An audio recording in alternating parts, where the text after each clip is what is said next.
she brings Tupac over.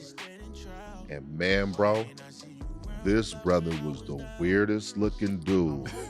Maybe I shouldn't use weird out here in LA. I know casting.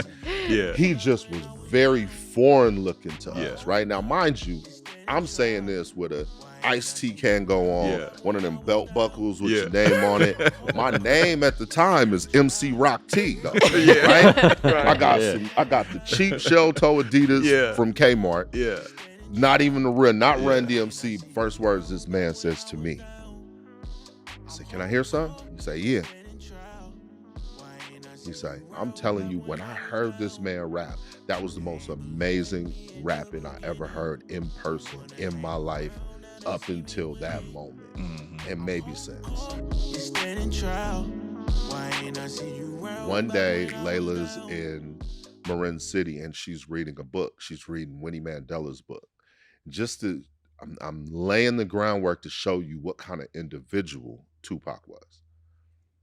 He walks up behind her while she's reading the book and he starts quoting from the book. And the book is like, a piece of me went with him. It's her story and it's about her love for Nelson Mandela and her commitment to the cause, right?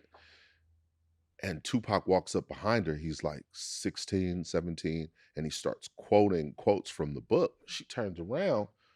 Who is this young man? And it's Tupac. And they start talking, and she comes back and says, I met this young rapper. He's really talented. He's from Marin City.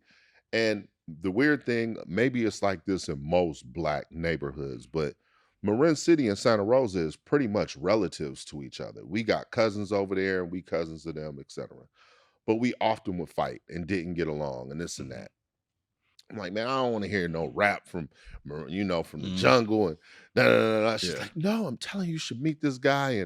And I'm trying to get Layla to manage me and my man Dizzy. He's back then we had, I think, one turntable and a mixer and one of them, the 2 cassette decks. And, you know what I mean? And I'm like, yo, this dude, he gonna cut in on our spot. She said, well, just meet him. Mind you, Layla's 27 at the time. Right. She's got, 2 kids. She's married. And she doesn't have much resources, but all of her resources today, you know her, you know that she'll give her last to any kid, your kid, any kid, not your kid. Like she don't know him, she gonna give her last. She gonna drive to the end of the earth. So she brings Tupac over, and man, bro, this brother was the weirdest looking dude. Maybe I shouldn't use weird out here in LA. I know casting. He just was very foreign looking to us, right? Now, mind you, I'm saying this with a iced tea can go on, one of them belt buckles with your name on it. My name at the time is MC Rock T, though, right? I got the cheap shell toe Adidas from Kmart. Not even the real, not Run DMC, but I'm feeling myself. I got some Levi's jeans on. And I'm thinking, this dude look weird. This ain't gonna work out. Is this hot top fade Tupac? Hot 360 degree part Tupac. He got jeans on with the cow print on them. He stands slew footed. Like he fresh out of New York. And his rap name is MC New York. MC New York and Rock T. And he walks in. And he like, what's up? Oh, good to meet you. Good to meet you. Very humble, voice very low. I say, Layla say you could rap. You dope. Like, man, yeah, a little something. And he goes, yeah. She said that you spit. I'm like, yeah, I do my thing. I'm bragging. At the time I'm rapping about tennis shoes, girls, shooting hoop with the homies. Like, I have no point of reference for life for real. First words this man says to me. I say, can I hear something? He say, yeah. He say, as real as it seems, the American dream ain't nothing but another calculated scheme to get us locked up, shot up and back in chains, to deny us of our future and rob our name. Kept my history a mystery, but now I see the American dream ain't shit to me. Cause Lady Liberty's a hypocrite. She lied to me, promised me freedom, education, and equality, but never gave me nothing but slavery. Now look at how dangerous you made me, calling me a madman, cause I'm strong and bold with the mouthful of whole time I'm sitting there like this. Is that Feeney? Yo, Is that Feeney? He on some other shit. Yo, Yeah. I'm not understanding what is happening right now. Right? He say, I love to be in a group with y'all. I'm like, man, that's done. First day we record 5 songs. Wow. What was the name of the group? Strictly Dope. Okay. Strictly Dope. Okay. And the irony, right? Like in the new documentary, there's a whole thing about me writing Trap for him, right? I wrote the first verse of Trap. Which was on 2Pacalypse now. It's his first single on 2Pacalypse now. Yeah. The crazy part about it is that our understanding of music, he had the words, but our understanding of music, our first time in the studio for real was together. So all throughout his career and all throughout my career, we took bits and pieces of those very first songs, all the way up until Machiavelli. There's bits and pieces, right?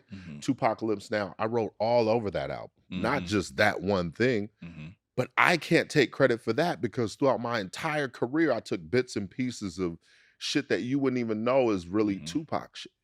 You understand what I'm saying? And it's like we came up and hustled together, and I can't even take credit for anything. Tupac didn't need a rapper. I'm telling you, when I heard this man rap, that was the most amazing rapping I ever heard in person in my life up until that moment, and maybe since. Wow. I was beyond impressed to this day. I'm humbled by who this individual, really was. Yeah. And the most amazing part is the rapping was the least of who he was as a human being. I've seen Tupac sacrifice for people that he does not know. One night we at my apartment, and one of my homeboys comes over, and his friend is a Mexican dude, and my friend is black.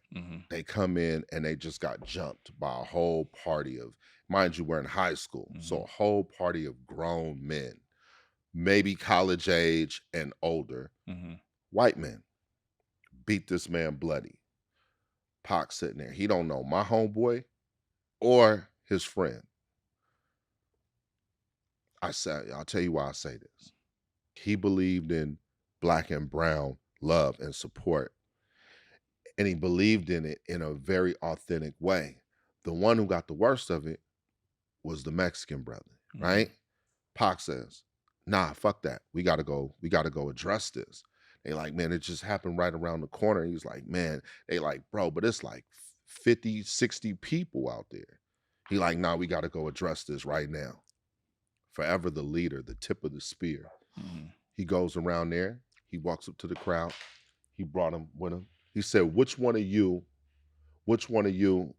put your hands on my homeboy? He don't know either one of these people. Wow. The dude is big, buff, older, grown men. He say, what?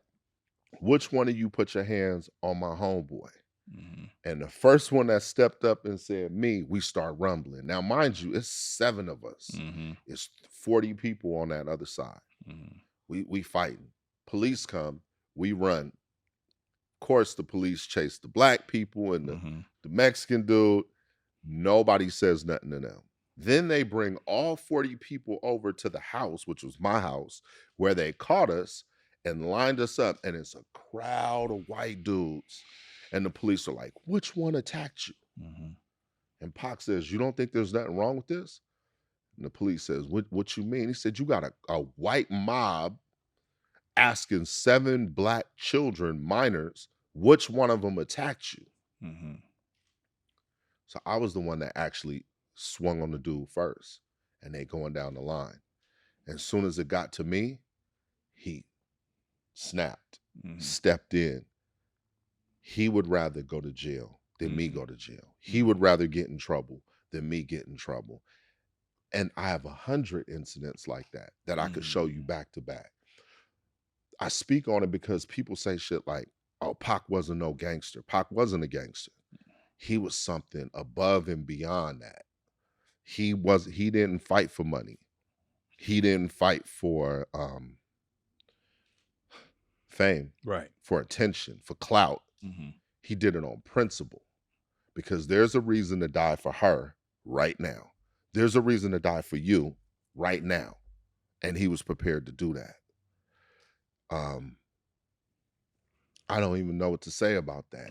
I wasn't mature enough yet to understand. I had to grow up. I was well into my 30s before I began to understand. And he was a year older than me. Before I began to understand who this individual was that we lost at 25. Right. And that rearing, and you didn't realize at the time, did you know his background when you met him? Did you understand the Black Panther influence and his mother? Weird thing. First day I met him, I'm a homeless kid. I am 15, pretty much like not at home a lot. My home is tumultuous. I grew up dealing with a lot of violence and abuse in the home, addiction in the home. I didn't want to go home. And one day I just left. I meet Pac and he's like, just come home with me. I'm going to take you home to my mom. We're going to talk and it'll be good. And I'm like, you live in Marin City. I can't even go to Marin City. My brother was funking with people from Marin City. You understand what I'm saying? Like real dangerous shit. He's like, nah, I'm going to take you with me. If they get you, they got to get me too. It's own neighborhood. So you see the video of Pac when he's 17 and they like, he looked sensitive. He looked this, he looked that. That kid was thumping with grown men every day. That kid in that video was fighting grown men every day on principle. Somebody put their hands on a Black woman in front of him. He's snapping, he fighting grown men every day. This is before the streets. This is before the drug dealers kind of got it and was around. Like he was really young and immature and idealistic.